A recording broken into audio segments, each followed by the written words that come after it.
Nonsense Season 4, Episode 38, our big story in our 200th episode of the show, which might explain what your harpo marks all of a sudden.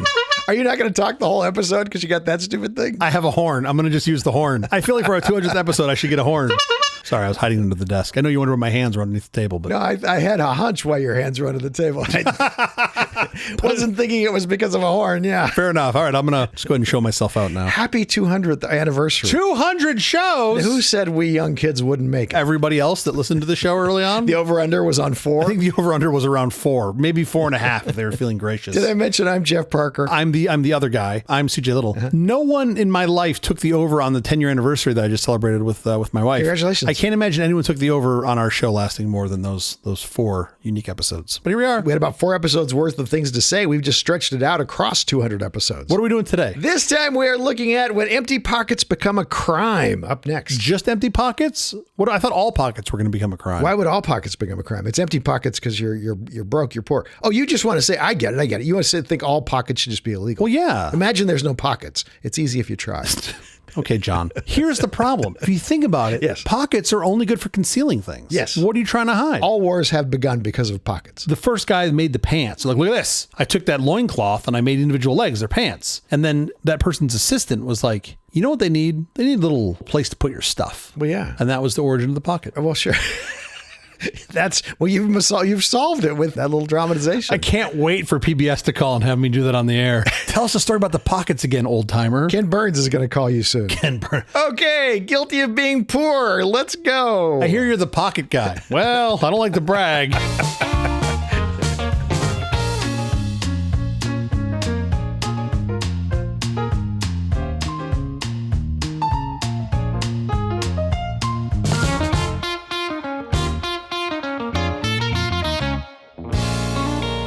Our high school teachers told us debtors' prisons died in the 19th century, a grim relic of Victorian squalor and Charles Dickens novels. They were wrong. Today, across America, the medieval practice of locking people up for empty pockets has been quietly resurrected. Well, to be fair, they also told us that Wikipedia wasn't a good source. It doesn't happen under the name of debt. It happens under the guise of judicial contempt. A missed medical bill leads to a missed court date. A missed court date triggers a bench warrant. Before you know it, a minor financial problem spirals into steel handcuffs in a concrete cell. The justice system has become an armed collection agency for private corporations. Well, that sounds lovely. Today, poverty is no longer just a financial crisis. In America, it's officially become a crime. Yeah, that's not good.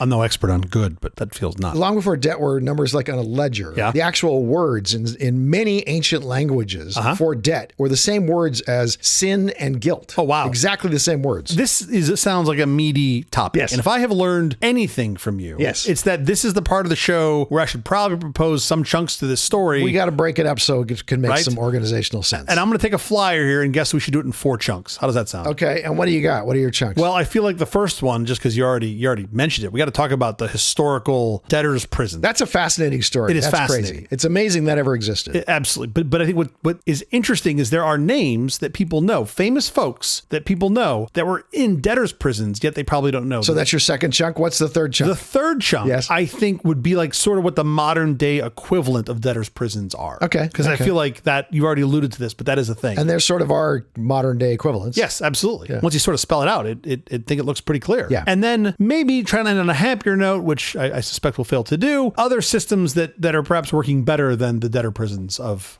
today. We have prepared separately. You have your notes, I have mine. So how do you want to do this? You want to like interlace them? Yeah. We'll go with each topic and we'll go one after the other. Tell me something I don't know about debtor's prison. You start. Historically, they weren't public services, right? They weren't it wasn't facilitated by taxpayer dollars. Yeah. They were privatized. Right. And you had this predatory ecosystem that commodified poverty and operated as effectively a high pressure extortion scheme. It's extortion. It's totally extortion. That was legal, right? Like it was legal and encouraged. So you had this, I think some people call it the quote, pay as you stay business model, which is fascinating. You had to pay for your own imprisonment. You had to pay for your own food. It's like a hotel that you can't leave. Yeah. I feel like it's got some real Hotel California vibes in this. The infamous ones were Marshalsea and the Fleet Prison. This was in London. Yeah. They had private wardens who bought the prison, right? They bought their job as a business investment. Like buying a Franchise. from the crown. Yeah, they basically bought a franchise. Right. Except instead of selling footlongs, they were imprisoning people. Yeah. I have a lot of interesting opportunities to pitch you.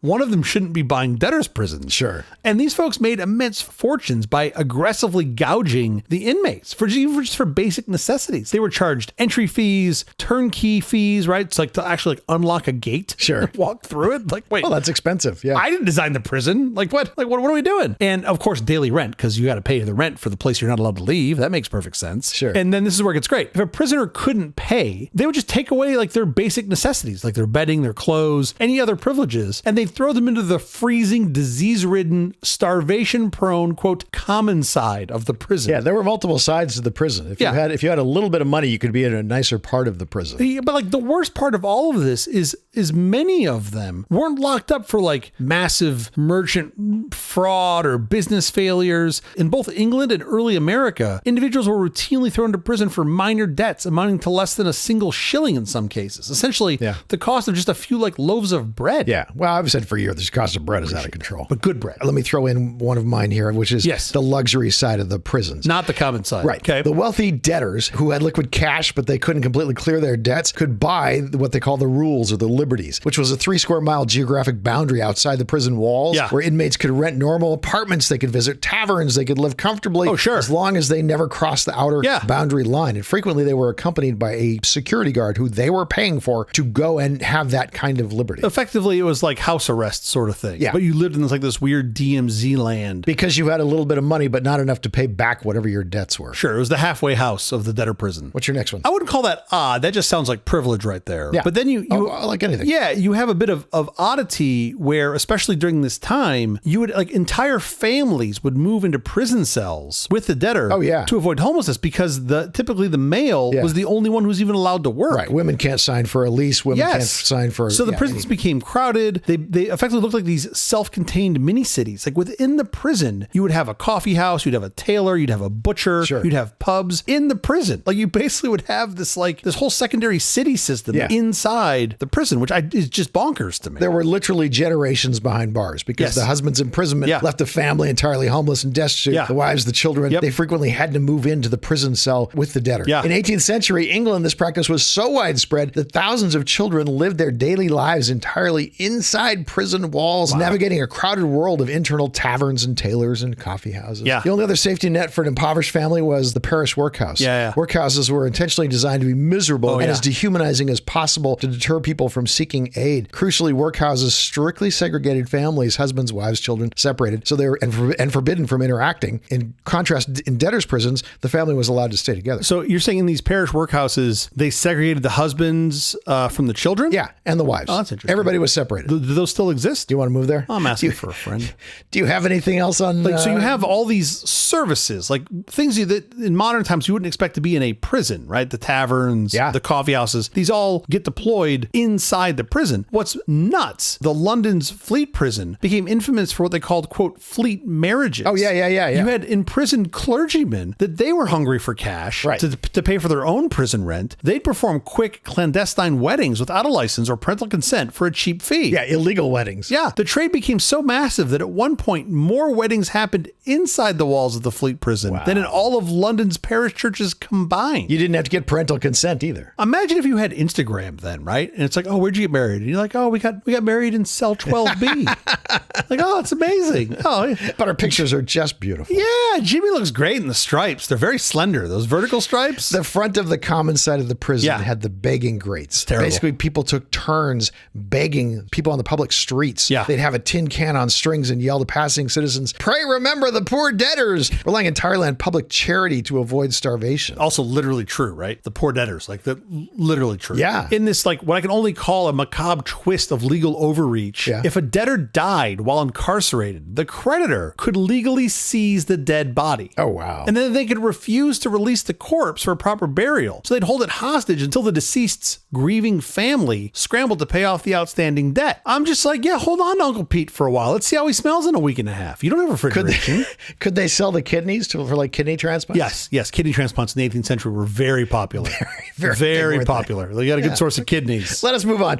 Famous people who went to debtors' prison. The reality of debtors' prisons was that they didn't just catch common criminals. They swept up the elite, the brilliant, and the foundational pillars of society. Yeah. When these individuals fell, their entire families and legacies were dragged down with them. I'm going to start. Ready? Yes. John Dickens. Yeah. John Dickens, he was a clerk in the Navy pay office. Okay. Consistently lived far beyond his modest income. Okay. When his debts caught up with him, he was thrown into London's Marshalsea prison. To keep the family from starvation and total destitution, his wife and 3 youngest children moved directly into the prison cell with him. Meanwhile, his 12-year-old son, Charles Dickens, the famous one, this is how you know who that is. There's the name I know. Pulled out of school and was forced to work 10-hour days, gluing labels onto bottles at Warren's blacking warehouse to support them. Blacking was shoe polish. Yeah. The deep shame Charles felt visiting his family inside prison walls left a permanent scar on his psyche. He kept his childhood trauma a dark secret for most of his life. Yeah, until he started writing. Sure. There is a devastating, realistic portraits of debtors' prisons in his classic novels like Little Dorrit and The Pickwick Papers, David Copperfield. I mean, it's gruesome. Well, I'm glad he exercised his... the demons within him, yes. The demons. I'm glad he exercised it in writing and not by just petitioning for no labels on bottles anymore. Because that I feel like would have been worse. On bottles of shoe polish? Yeah, well, if you just had, imagine if your whole pantry was just full of bottles, but there were no labels. No. He's not famous for the book Tale of Two Cities. No. He's famous because we have no labels on our jars. Because you're trying to figure out which one of these is Caro syrup and which one is,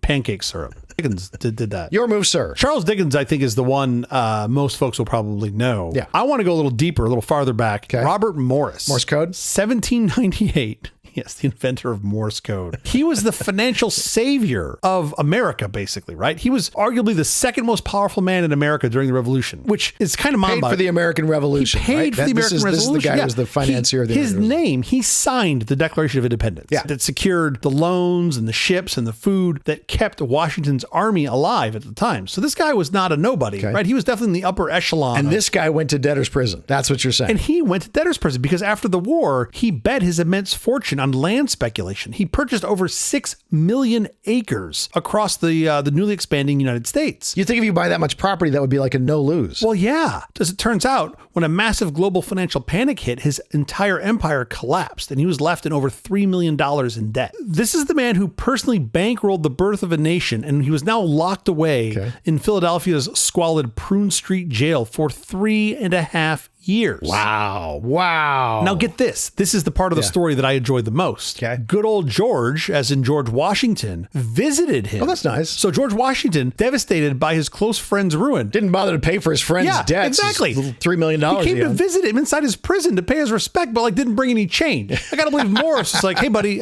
got any? I'd love to be able to eat tonight. Got anything on you?" And George did the tap of his pockets, and he was like, "Oh no, I'm sorry, it's in my other jacket." What? What are you doing? I paid for your revolution. I mean, again, this guy's name was on the Declaration of Independence. Crazy. He helped finance the Revolutionary War, which gave birth to our nation, and is then imprisoned in Philadelphia. I got one here. Yeah, You're go ahead. John Pintard. Oh, yeah. John Pintard was the inmate who rewrote American law. Yeah. He was a wildly successful New York merchant, philanthropist, and founder of the New York Historical Society. Lost everything in the panic of 1792, but who didn't, really? Sure. A business partner dragged him down an illegal stock manipulation scheme, and Pintard was locked away in a Manhattan debtor's prison. Rather than letting the isolation break him, Pintard used his business background and legal mind to study the sheer economic stupidity of the prison system. He argued that locking up productive citizens meant they could never generate the wealth required to pay back their creditors. I don't know how this didn't occur to somebody sooner. I know. It does seem like it was quite some time that somebody's like, right? This doesn't seem to be working. From his prison cell, Pintard drafted a comprehensive legal framework that he sent to lawmakers, which directly formed the basis for the first U.S. Federal Bankruptcy Act of 1800. The landmark law officially introduced the legal concept of a fresh start to American economics. Bankruptcy process is probably the best thing to happen to American business and constituents in a long time. I mean, you would not have gotten, if you didn't have a robust bankruptcy system, we would have never gotten our 45th nor 47th president. Okay, very good. Both of those were brought to us by the Federal Bankruptcy Act of 1800. Do you have another one? I got one more, but it's a good one. Do you know a guy by the name of Henry Lee III? Not the second. I don't. Henry Lee III. Yeah. Let me give you his nickname. His nickname was Light Horse Harry. Oh, Light Horse Harry, of course. No, I have no idea. No idea. Okay. 1809. Yeah. So sort of similar-ish time, right? This is like the heyday of the debtor prisons. Okay. He was a legendary cavalry officer during the Revolutionary War. Okay. Big fan of the mosquitoes. And he was a personal favorite of Mr. George Washington. So Henry Lee III was the definition of early American aristocracy. He served as the governor of Virginia, not a small state at the time. He delivered the famous eulogy for Washington, his friend, the one that starts with first in war, first in peace, and first in the hearts of his countrymen. That was Henry Lee, but that's not how you probably know him. But all tapped out when he comes to see his friends in debtor's prison. That's the line that you don't hear. That was the second verse, not like the first. That one got cut out of the edit. Despite his social status, this is Light Horse Harry, he made terrible land investments that just wiped him out. How was land such a terrible investment in those days? It seems like land in America would be like a no-lose proposition. Yeah, but I think it's a time scale, like all things, right? I don't know, maybe he bought it on leverage. And then they were like, yeah, it turns out we're not going to develop that now. So creditors literally laid siege to his estate at Stratford Hall until he was finally arrested and thrown into a Virginia jail. Okay, nice. The same colony of which he governed is where he was thrown into jail. Nice to see you, Governor. Yeah, good to see you. Hey, you're in the back. It was during this grim imprisonment that his son, and now get ready for it, future Confederate General Robert E. Lee, spent his earliest years, witnessing his family's financial disgrace. I was about to ask you how this guy was famous. Well, yeah. Desperate to earn money from inside his cell, Henry spent his confinement writing his acclaimed book, Memoirs of the War in the Southern Department. Okay. Which, by the way, Henry, maybe a shorter title.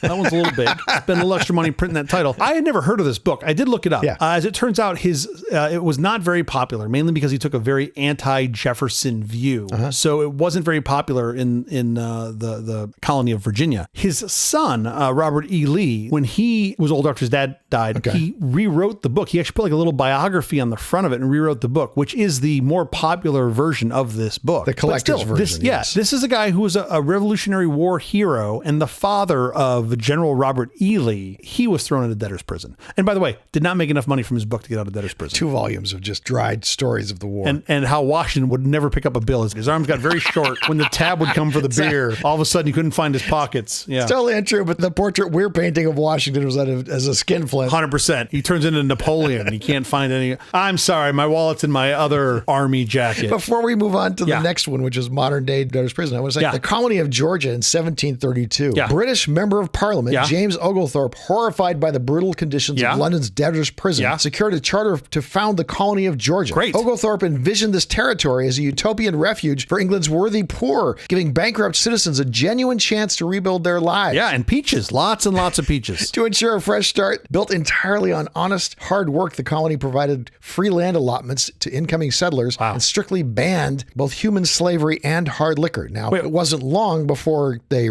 overturned that ban on human slavery because they were looking around at their neighbor states going, hey, they're making a lot of money off, rice fields and whatnot. I find it kind of fascinating, though, that they put those two together. Like, those are the two they're going to ban. Hard liquor and human slavery? Yeah, because they're on parity with one another. I don't know. Like, those are totally like the same. The social experiment of Georgia successfully transformed generations of systemic financial ruin into a productive agricultural community, offering a liberating escape from a prison cell. Yeah. As we say, though, very quickly, they overturned the laws about human slavery. That didn't last very long. I love that they had aspirations to be slave-free. Yeah. But I think the problem is when you're nearby competing businesses or using effectively free human labor, it's hard to compete on price. You can't compete. Yeah. But I think it's interesting to note, in most cases, with the exception of Mr. John Pintard, when you throw somebody into a box and put a gate on it, they're not going to be very productive. Right, sure. Not a lot comes out of that, right? Like, you can probably count on one hand the people who have been terribly productive inside a jail cell. Right. Okay, but good news. I have actually great news for you. Okay. In 1833, the U.S. banned debtors' prisons at a federal level. Yes. They were gone. Right. As it turns out, the modern legal system, the one we use today, allows you to effectively use procedural loopholes to achieve the exact same outcome. Of course. So we banned them, but as it turns out, if you're not, you don't have to be like crafty. If you just follow some steps in the law, you can effectively achieve the same thing. Credit card companies, medical systems, payday lenders. Yes. They can't legally lock you up, but the criminal court system can. The way you'll see this commonly work is you've got some private debts, right? And the way that you get to jail time from those private debts is through, and I'm going to use a big word here, manipulation of the civil court system and procedures. Sure. So a private entity, this is like Jeff was saying, a credit card company, a payday lender, medical systems, they cannot legally lock you up for a balance due. There's no process where they can cause a criminal outcome because you owe them money. Yeah, sure. They can't just throw you in jail for that debt. There's no mechanism in this country where they can go, oh, Jet didn't pay his bills, he's going to prison. Doesn't exist. Yeah. But what they can do instead is sue you for it. Sure. And if you don't show up for a multitude of reasons, maybe they have an old address for you, or maybe you have an hourly job, you can't afford to take off 2 days to go show up at court because you're going to lose your job. Maybe I don't read. Or you don't read, or you can't afford an attorney. All of these things could lead to you not responding. Just not respond. Yeah. And if you don't respond, the court has no choice. Court scares me, so I ignore it. Yeah. The court has no choice but to find in favor of the plaintiff. They get what's called a default judgment. Because you didn't show up. Because you didn't show up. And once the debt holder has that default judgment, the next step is they can request a secondary hearing that's known as a debtor's examination, which is basically where they get to look at your assets, your income. It's an opportunity for the court to help guide what the outcome should be for repaying your debt. You should pay X dollars per month or whatnot to pay off this debt. Yeah. Well, if you didn't show up for the original notice, you're probably not showing up for the debtor's examination. Sure. The problem is the debtor's examination is an order from the court. So if you don't show for that, you now are going to be in contempt of court. Right. Now you've disobeyed a judicial order. It's a terrible system. That is criminal. So now you've gone from you owe some money and it's civil to you didn't show up for a thing to talk about the money that you owe, and now it's criminal. So then you get this bench warrant. So next time you have a broken taillight. Anything, right? Anything happens. And you get pulled over. Yeah. Like you're now in contempt of court. That is a failure to appear. That is a fairly serious issue. Judges, for the most part, do not like failure to appears. Yeah. They want you to respect the judicial system. That's now criminal. And if, just as you were saying, if you get pulled over for a broken taillight or you're jaywalking or doing something completely innocuous, now you're going to jail because they'll see you've got a warrant. They don't know the chain of events that got you there. They just see that you were supposed to be at the court. You didn't show up. You weren't there. That's a failure to appear. Now you're going to jail. So you've kind of achieved a similar outcome. You've given people the opportunity to not go to jail, but many folks, especially low-income folks, don't really have that opportunity. They can't really comply with this. But you have effectively now criminalized personal debt. It could get worse, just to add insult to injury. A lot of times with, Oh, good. It gets worse. It does Right. get worse. When you have unpaid legal debts, the individual falls behind on, traffic tickets or municipal fines or child support payments. A lot of state laws take away your driver's license. Because you know what's not important to working? Driving.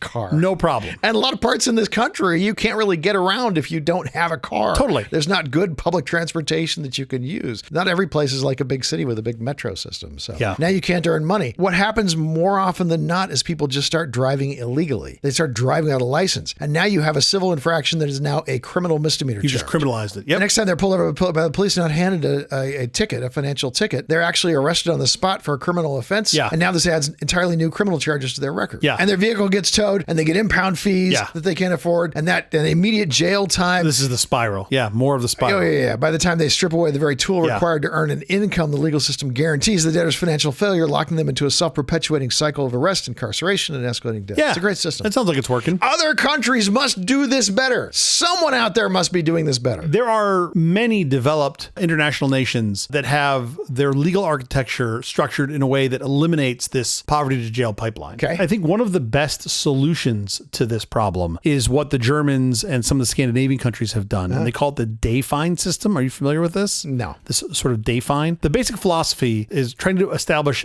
some equality across the impact of the fine. In a system like ours in the US, if you are speeding, the infraction has a penalty that is a defined dollar amount. Sure, $300 for a fee, whatever. Sure. Right? It's a regressive fee. It's $300 because you were speeding. Whatever it is. And it doesn't matter if you're worth $20 or $20 billion. Oh, that's true. You're paying a $300 speeding ticket. All right? dollars do So not have the same value. All dollars are not equal. That's true. absolutely do not have the same value. But we're saying if you speed, Yeah. it's a $300 fine. The challenge is, I think there's two things that come out of this that aren't great. One is for someone who's wealthy or even moderately wealthy, it's a minor nuisance. $300 is meaningless if you have $1 billion.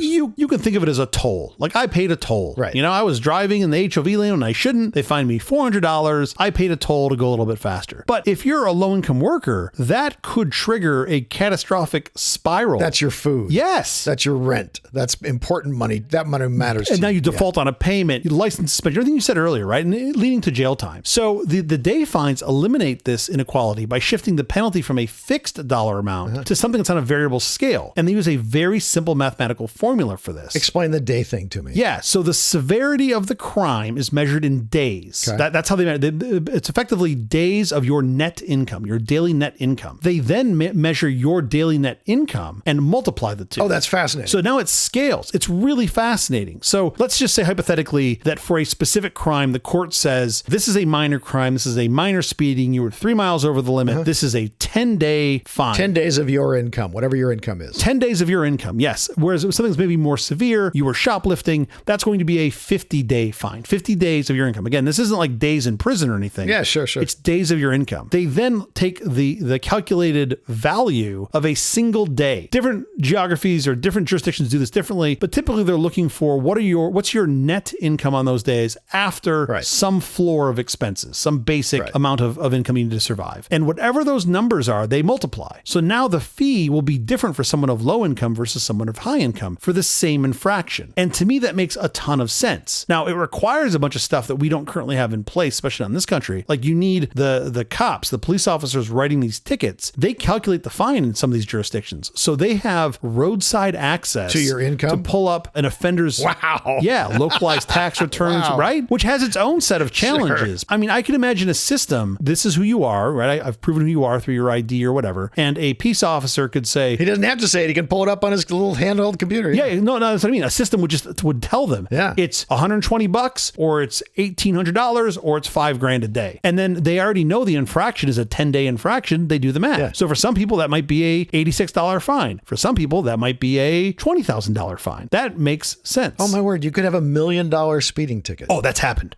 Oh, so do you know this? No. You should make that up. So that's actually happened. So for a while, there was this Finnish multimillionaire. He was issued a 121... Yeah, you knew that was going to happen. You knew that was going to happen. That's exactly the logical conclusion of all of it. But that's the whole point. He was issued a 121,000 euro. That's about $130,000. Speeding ticket for driving 18 miles an hour over the limit. That's it working. But that's not the big one. The big one that most people talk about was Switzerland. They hold the record with a $1 million fine, which was issued to a wealthy driver clocking 290 kilometers per hour. That's about 160 miles an hour. For $1 million of a fine. And the point was he had a much higher income. Yeah. I'm virtually certain that person paying the $1 million fine still ate lunch the next day, right? It wasn't. That's the problem. All dollars are still not equal, even in that system. You pay a $300 ticket and that money really matters to you in terms of practical. I need food to eat. I need food to pay my rent. I got to feed my baby. Whatever you use your money for. Absolutely. If you're writing that $1 million check, it's still meaningless to you. It's not going to affect you doing anything. No, that's not true. It will affect you doing things. It might not affect you doing the things that are the basic necessities of life. You pay that $1 million fine, you might not be taking your mistress to Monaco that year. So it is still affecting you. I don't think it's fair to say it's not affecting you. Well, it's still 10 days of income. So the rest of my year, I've got so much income. No, this guy, the $1 million guy, he was assessed the maximum fine, which was 300 days of income. Oh, okay. That makes more sense. So that was actually a year. He felt it. I guarantee you this person felt it, right? We don't know his name, but I know he felt it. But your point, I believe, is like there's still a difference between not taking your mistress to Monaco for a weekend, for sure, and not being able to put food on the table for your family. And that's where you need to have that basic floor. You've got some modicum of like, this is the dollar amount you need to have, or this, the value you need to have, and we can't go below that, or real bad things happen. Yeah. And I agree, it's not the same for everybody, but this seems like the best way I've seen to sort of normalize this so that everybody feels pain and no one feels too much pain. Singapore, you literally feel pain. They don't make the penalties money in all cases. Oh, yeah. Sometimes it's caning. Full corporal punishment. And a caning hurts no matter how much money you have in the bank. It hurts the same. Totally. Yeah. And now you can use the prisons for intentional criminal defiance, not to punish folks that have empty pockets. Sure. And that seems like a really good end state to end up in. We're also in a place now where we have so much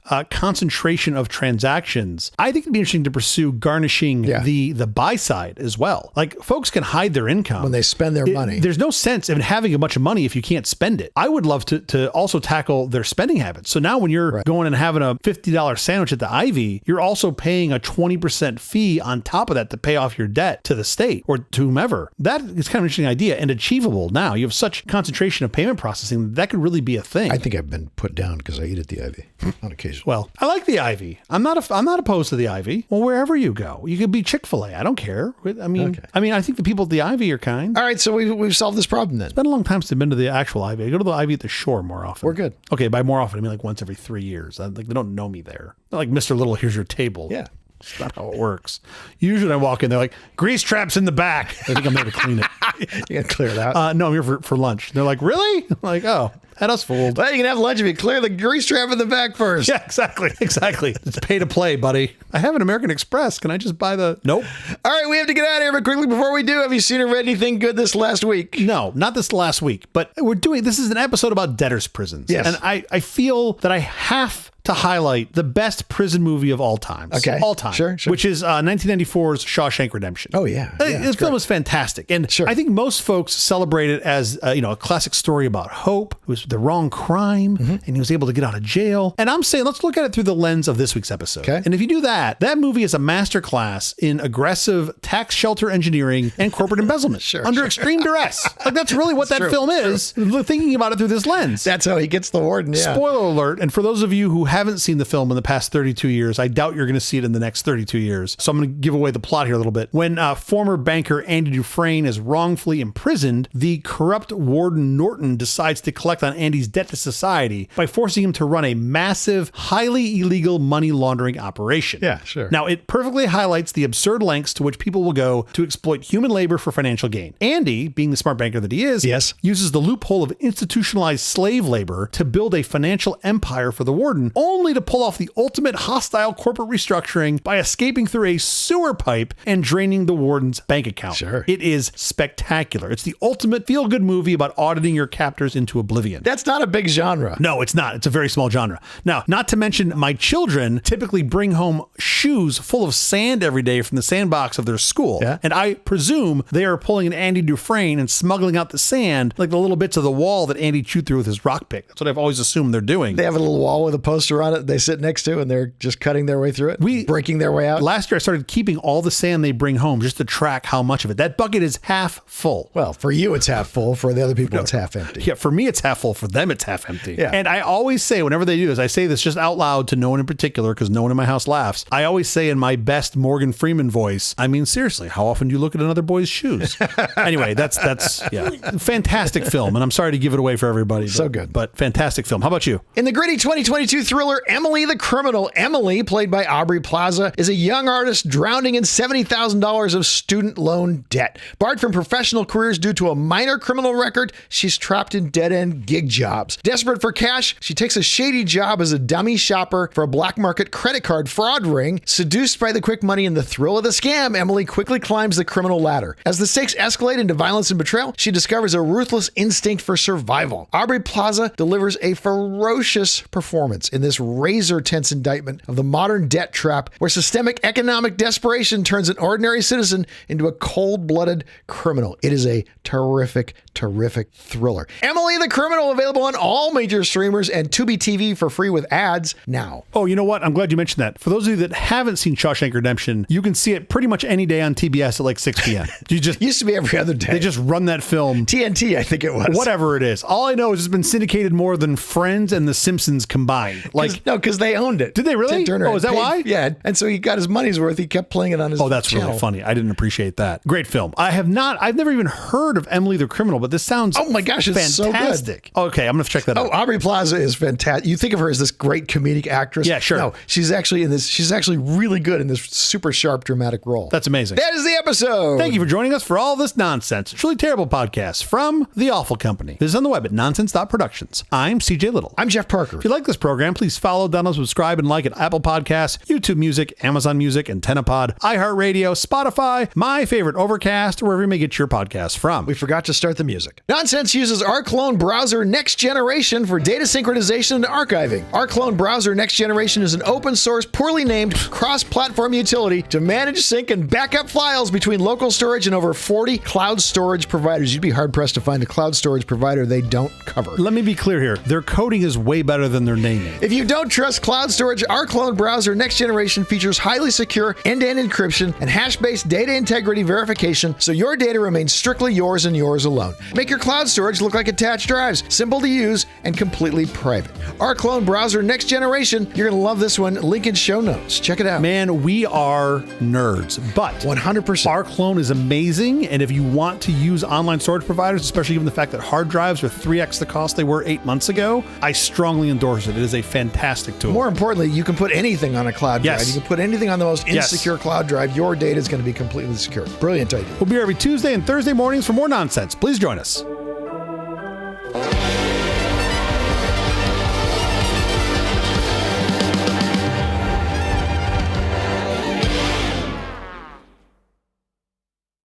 Hey, Jack. Hit it, Jack. Happy 200.